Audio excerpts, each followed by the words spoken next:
They're top 5 in both offensive and defensive efficiency. That's real shit.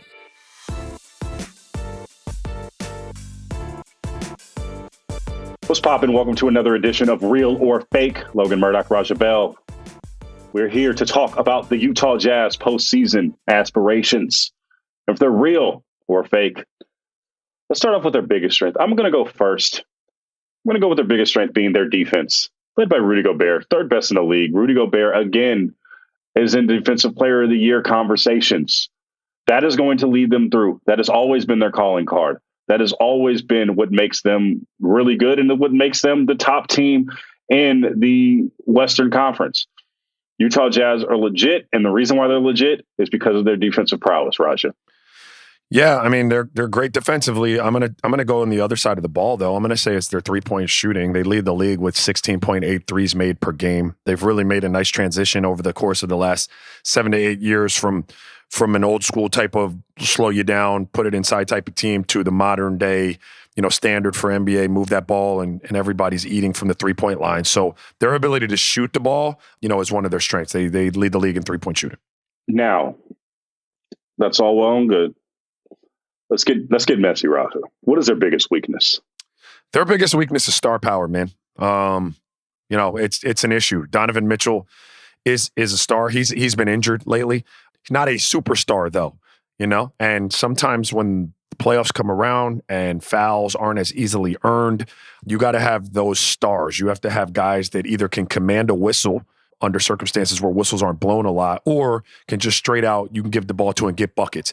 Donovan Mitchell is a star in the fact that he can get buckets. We watched him in the playoffs last year against the Nuggets, trading blow for blow with Jamal Murray. It was a fantastic series. I believe him to be able to get buckets. I don't know if the refs view him necessarily as a star as of yet, but outside of that, they don't have many other stars commanding, either double teams or commanding whistles. And so I think star power is going to be an issue for them, in the playoffs. It could be a weakness. I agree with you. And that's probably the reason why I made my decision on real or fake, which we'll get to in a second. My biggest weakness is lack of continuity heading into the postseason. Yeah. Mike Conley has been injured. So is Donovan Mitchell. That's something that we both have talked about throughout the season, Raja, is you need a couple games to figure out your rhythm again when you do play. And to have a star player, it's one thing to have a rotation player be out for a long time in Mike Conley, but it's another thing to have your best player out for an extended period. They have to get their feet wet. They have to get back into the swing of things. So that's not something you want to do when you are, when you have championship aspirations. One thing that is on their side, though, is they are a top team in the league, and they will by and large be playing a team they can beat in the depending on who comes out of the play-ins. They could have a team that they could beat. Now, most important role player, I'll take this one first. Most important role player for them, in my eyes, Jordan Clarkson, who I think is going to be the sixth man of the year. He is, sometimes you just need a dude, not even sometimes, in the postseason, you need a dude that just is going to score. You don't need him to play make, you need him to go out and get buckets. You don't need him to pass the ball to other people. You can go get buckets. He had a 41-point game against Golden State where he just single-handedly brought the team back from I think it was an 18-point deficit. Single-handedly was just getting and ones, just getting dudes. He had 41 points and 0 assists. That's the type of dude, the energy that you need. You need just vibes, right? You don't need him to be your best player. You need your best player to play make. But another dude, a role player, you just need him to do one thing. And the one thing he can do is score. Jordan Clarkson is going to be a factor in the playoffs, whether good or bad, remains to be seen, but he is going to be a factor in these postseason.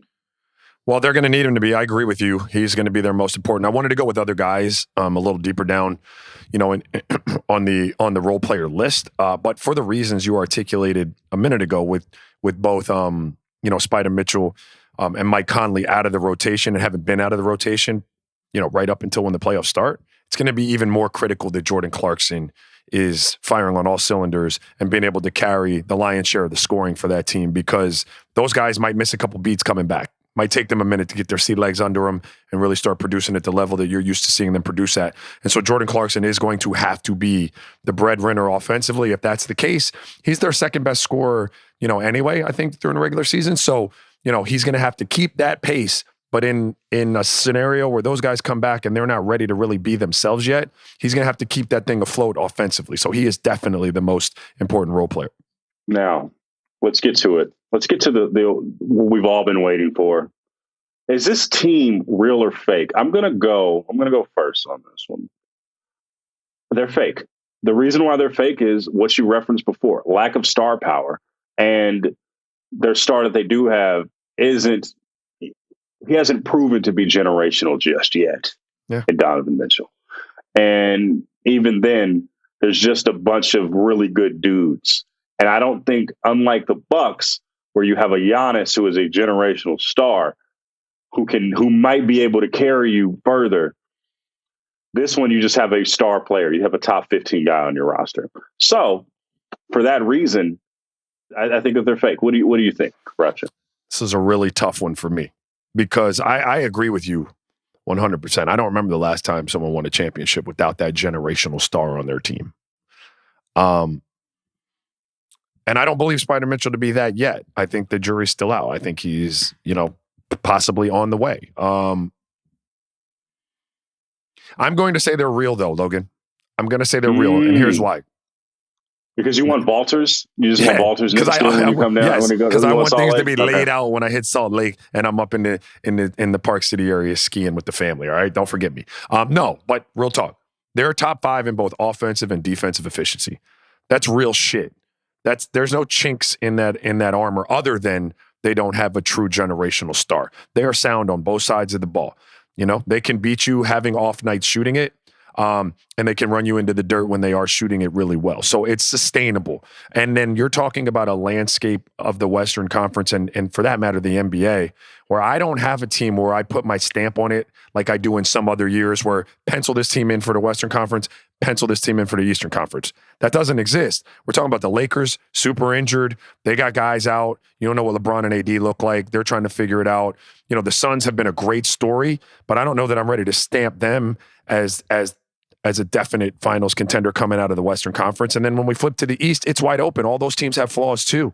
So for those reasons, I'm going to say Utah Jazz because they are sound on both sides of the ball, like not just sound, but elite.